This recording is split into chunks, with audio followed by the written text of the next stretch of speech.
इसी प्रकार हम लोगों को भगवान के जो दासानुदास है उनकी सेवा हम करते रहेंगे तो कभी भगवान के दासों की सेवा मिल जाएगी और कभी भगवान की सेवा भी मिल जाएगी। तो ये ख्याल रखना चाहिए कि एक प्रकार से जो सेवा जो है बहुत उत्साह से, प्रेम से, श्रद्धा से करनी चाहिए। इसी प्रकार हम लोग यदि एक भगवान के दासानुदास जो है और उनकी भी अपने को सेवा मिल जाए तो कभी भगवान के दास की सेवा मिल जाएगी तो कभी भगवान की भी मिल जाएगी, जैसे उस किसान को मिल गई। हम लोग वो उसी कि निष्काम भाव से, प्रेम भाव से सेवा करें, श्रद्धा भाव से, उसमें श्रद्धा भक्ति रख करके उनकी सेवा करें तो वो सेवा एकदम परम पद को पहुंचा देती है, जैसे उस किसान को एकदम परम पद की प्राप्ति हो गई। या युवराज पद की जो प्राप्ति है वही परम पद की प्राप्ति।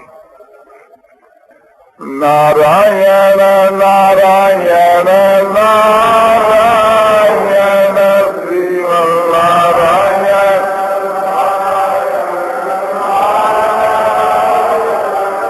श्रीमन्नारायण नारायण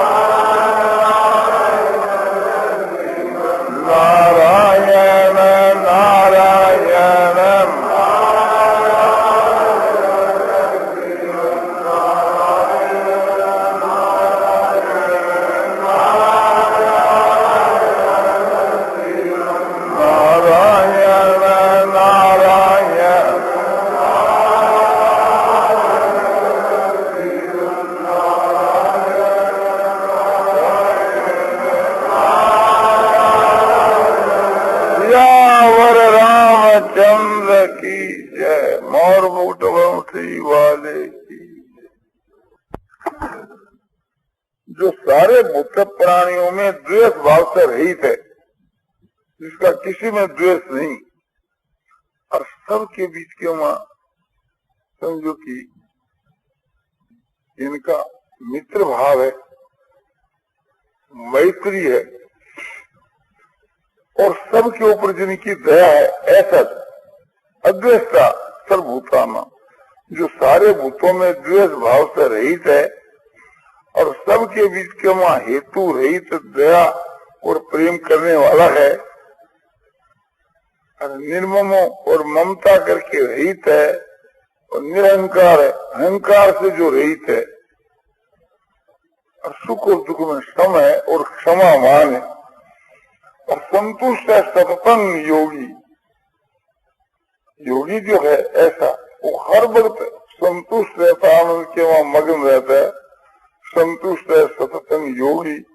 और यथात्मा दृढ़ निश्चय, जिनका मन जीता हुआ है, इंद्रिया जीती हुई है, और जिनकी बुद्धि का निश्चय एकदम दृढ़ है, मानो वो स्थित प्रज्ञ है, तो बुद्धि उसकी दृढ़ है। तो जो मत भक्त समय और मैयर किस मनोबुद्धि, मेरे में अर्पण कर दिया मन और बुद्धि जिसने, ऐसा मेरा भक्त मुझको प्यारा है।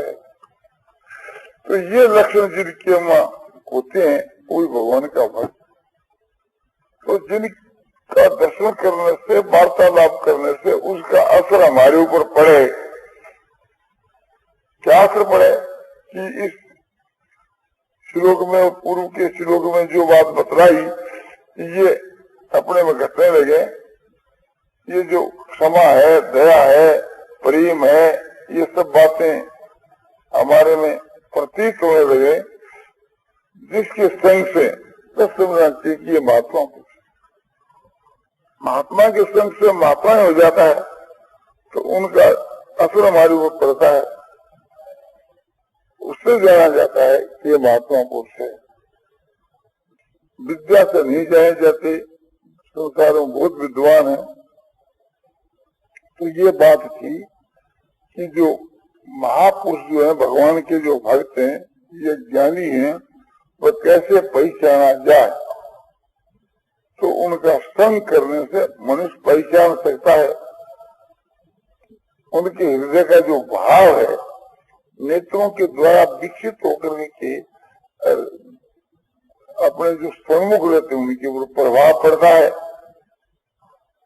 जैसे आकाश के वहां जो तमिमा है, पूर्णिमा का तमिमा, उसके द्वारा जो की अमृत की वर्षा होती रहती है, किंतु आंखों से नहीं दिखती, उसमें उनके ऊपर असर हो जाता है। इसी प्रकार से थी भगवान का असर हो जाता है। भगवान को अपने हर समय के बाद सामने देखना चाहिए, देख करके मुग्ध होना चाहिए। तो इस प्रकार की कोशिश करते करते हम भी भगवान के भक्त हो सकते हैं। इसमें कोई भी शंका की बात नहीं। अपने हृदय के वहां भगवान का भाव भरना चाहिए। और वास्तव के बीच के वहां भगवान कैसे, इस बात को स्वयं भगवान ही जानते हैं। मनुष्य के जानने की शक्ति ये बार की बात है।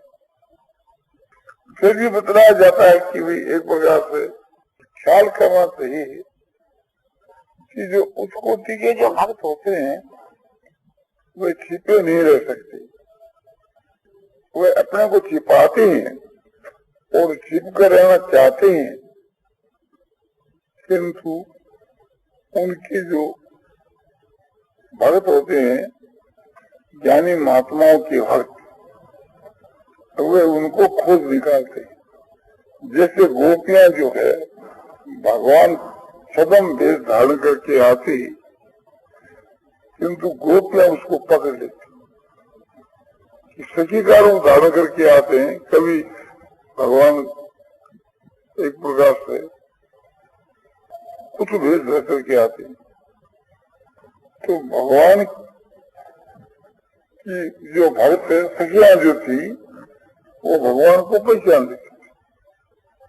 तो भगवान एक प्रकार से भक्तों के सामने छिप करके रहते हैं, किंतु भक्त उसको खोज निकालते। इसी प्रकार से संसार में जो ज्ञानी हैं, महात्मा लोग जो हैं, भक्त जो हैं, उनको जो उनके भक्त खोज निकालते हैं। तो जिनके हृदय में श्रद्धा होती है, महापुरुषों के ऊपर प्रेम होता है, श्रद्धा होती है, वो उसको पहचान लेते हैं। वो महापुरुष भी उनकी मुद्रा से उसकी श्रद्धा को जान जाते हैं। श्रद्धा और प्रेम को इतना काम तो वे जान जाते हैं, चेहरे को देख करके श्रद्धा और प्रेम को वे जान जाते हैं। तो जिनके वहां श्रद्धा और प्रेम है, वे भगवान को पहचान देता है। भगवान में श्रद्धा प्रेम होने से भगवान को पहचान देता है, और महात्मा में श्रद्धा प्रेम होने से महात्मा को पहचान। तो ये बात आपने पूछी थी कि भगवान के भक्तों को हम कैसे पहचाने, तो उनके लिए ये बात बतलाई गई। कई बात बतलाई। एक तो उनके ऊपर हमारी श्रद्धा होगी, प्रेम होगा तो हम पहचान लें। दूसरी बात, उनका हमारे ऊपर प्रभाव पड़ेगा, इससे हम पहचान लेंगे। क्योंकि उनका जो बर्ताव है, उसके बीच के वहां सो समता है, सतता है और त्याग है और निष्काम भाव है। ये स्वाभाविक की बात है। और समता है,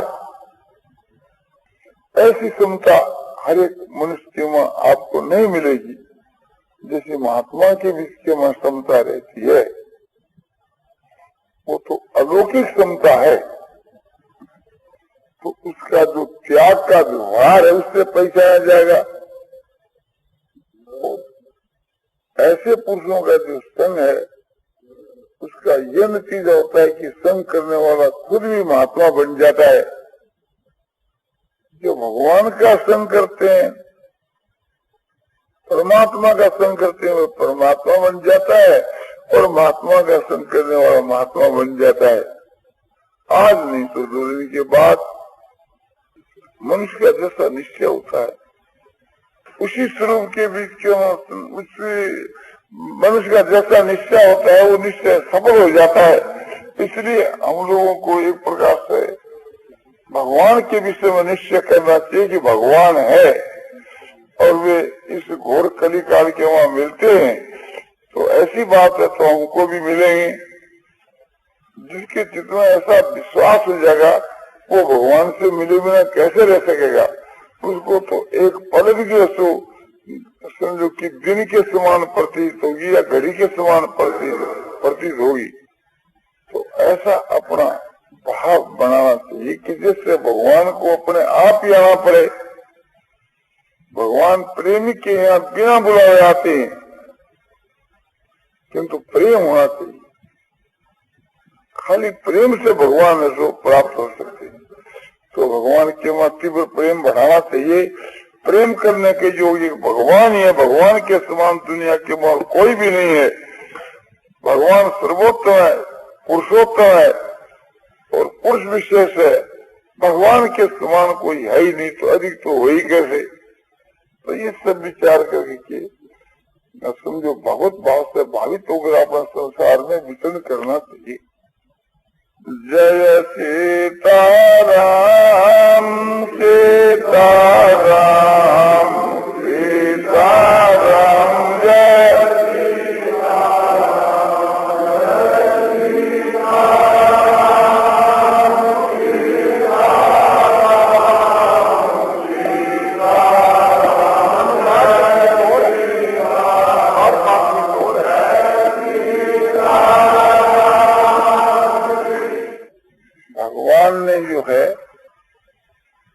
जो कुछ दिया है, स्त्री पुत्र धन रुपया, भगवान ने हमारे कल्याण के लिए दिया है।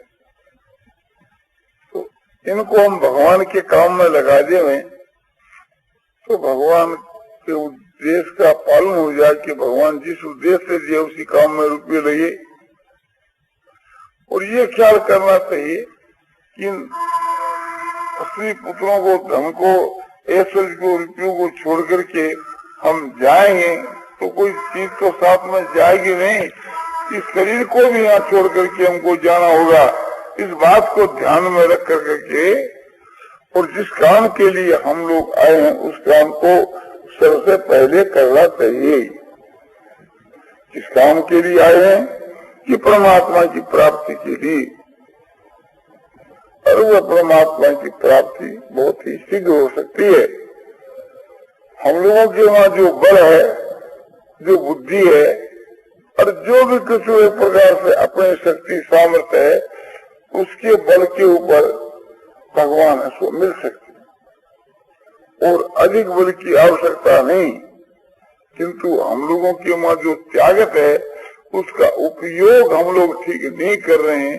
कुसंग के कारण उस अपने अमूल्य धन को खो रहे।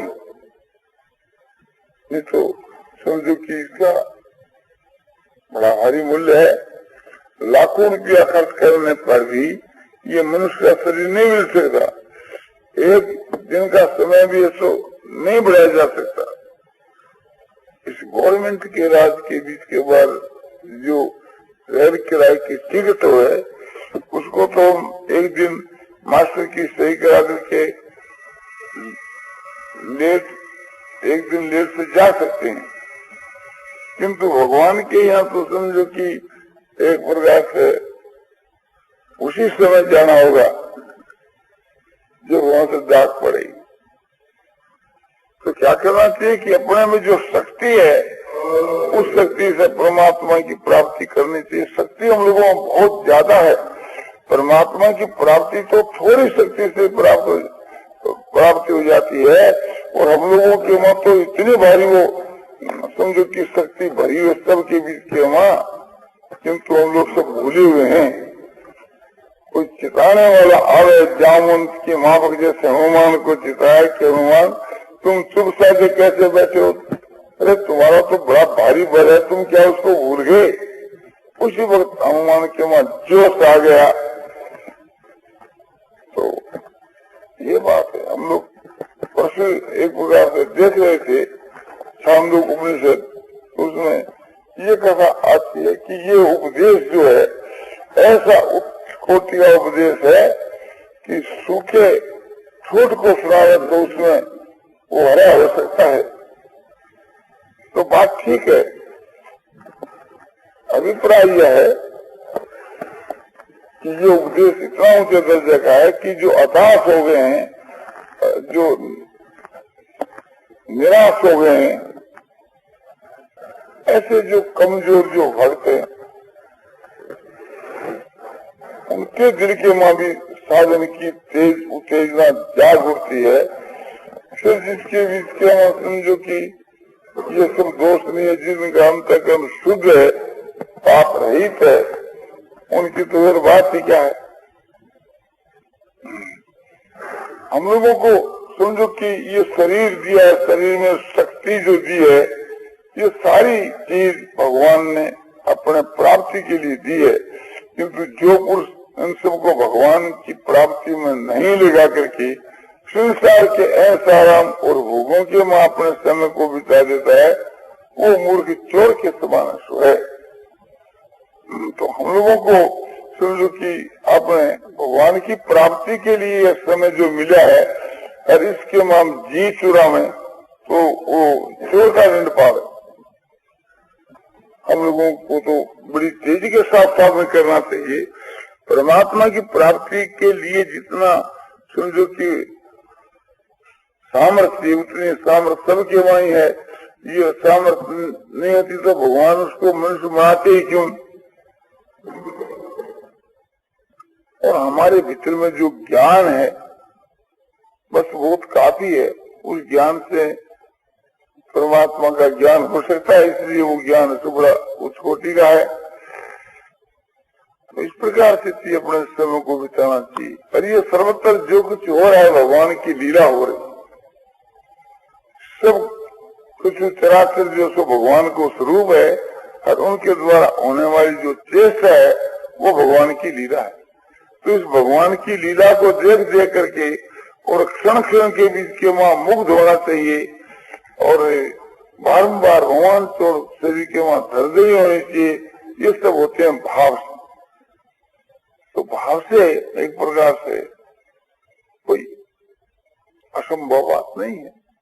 तो हम लोगों को अपना भाव बढ़ाना चाहिए। भाव बढ़ गया तो समझो कि भगवान की प्राप्ति बहुत ही शीघ्र हो सकती है। और भाव यदि कमजोर है, आत्मबल कम है और भाव की शुद्धि भी कम है तो कुछ समय लग सकता। जब ये बात हम सुन चुके, जान चुके कि भाई कि भाव ही सबसे बढ़कर है, तो अपना भाव ऐसा तेज करना चाहिए, जिसको भाव का मतलब है श्रद्धा से, भाव का मतलब है निष्काम भाव से। तो भगवान का हर वक्त दर्शन करते हैं और भगवान के प्रेम के वहां मुग्ध होते हैं तो बहुत जल्दी काम बन जाता। नेत्रों के सामने भी भगवान, कानों के सामने भगवान, वाणी के सामने भगवान, हृदय के सामने भगवान, मन के सामने भगवान, बुद्धि के सामने भगवान। तो इसका मतलब क्या? इसका मतलब यह है आंखों से हम भगवान को हम देख रहे हैं, बुद्धि से भगवान का निश्चय कर रहे हैं, वाणी से भगवान के नाम और गुणों का कीर्तन करते हैं, और कानों से भगवान के नाम और गुणों का कीर्तन सुनते हैं, और अपने हृदय से समझो कि अपने हृदय जो है उसका ध्यान कर। इस प्रकार से हमारा समय बितावे तो हमारा जीवन एकदम पवित्र हो जाए, हमारे में अद्भुत अलौकिक शक्ति आ जाए। अभी हम लोगों में जो ज्ञान है उस ज्ञान से हमारे को परमात्मा की प्राप्ति हो सकती है। जैसे एक मनुष्य मोटरगाड़ी में जाता है और वो मोटरगाड़ी मील के वहां, वो मोटरगाड़ी जो है तो समझो कि घंटा में 30 मील जा रही, तो ये शरीर जो है इसके ऊपर ये बात समझाई जाती है। और वो जो मोटर गाड़ी जो चलती है उसके एक फलांग 2 फलांग तक आगे से आगे एक प्रकार से रोशनी रहती है। रात्रि के समय में भी यदि मोटर चले तो कोई हर्जी की बात नहीं, रोशनी रहती। तो ये मनुष्य का जो शरीर है ये मोटर गाड़ी है, ठेके पर हम लोग लाए हैं।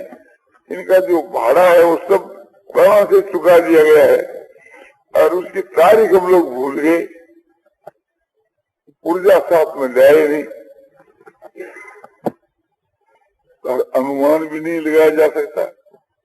तो ये समझना चाहिए कि न मालूम एक प्रकार से कब अचानक जम के दूत आ जाए, इसलिए अपना पहले से ही सब काम करके तैयार रहना चाहिए। इस सिद्धांत को मान करके पहले से अपने तैयार रहना चाहिए। तो हमारे भीतर में जो ज्ञान है वो मोटर गाड़ी की लाइट है। मोटर गाड़ी जो चलती है तो एक फलांग 2 फलांग तक का अंधकार दूर कर देवे और 2 फलांग चलने के बाद फिर 2 फलांग का दूर कर देवे। तो मोटर गाड़ी चाहे आप कहीं ले जाओ, 1000 मील ले जाओ, 2000 मील ले जाओ, और उसका जो प्रकाश जो है उस मोटर के साथ में ही है। आगे प्रकाश चलता है, पीछे में मोटर चलती है। तो हमको इतने ज्ञान की जरूरत नहीं कि भी एक प्रकार से हमको पूर्ण ज्ञान हो जाए।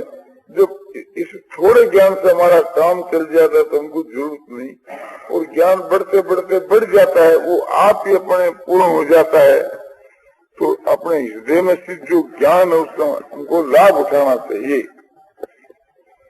तो हम लोगों के भीतर में जो ज्ञान है उस ज्ञान के अनुसार हमको साधन करना चाहिए, फिर आगे और ज्ञान बढ़ता रहेगा। हमारे शरीर के में जो त्यागत है, बल है, बुद्धि है, तेज है, इन सब को भगवान के काम में लगा देना चाहिए बेफिक्र होकर, तो बहुत जल्दी भगवान की प्राप्ति हो सकती है। ये भगवान पर एकदम निर्भर हो जाना चाहिए, फिर भगवान की प्राप्ति बहुत शीघ्र हो सकती है। नारायण नारायण नारायण श्रीमन नारायण नारायण श्रीमन नारायण नारायण नारायण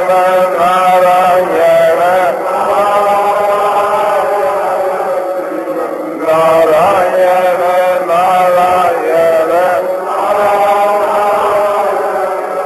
यावर रामचंद्र की जय, मोर मुकुटवंशी वाले की जय।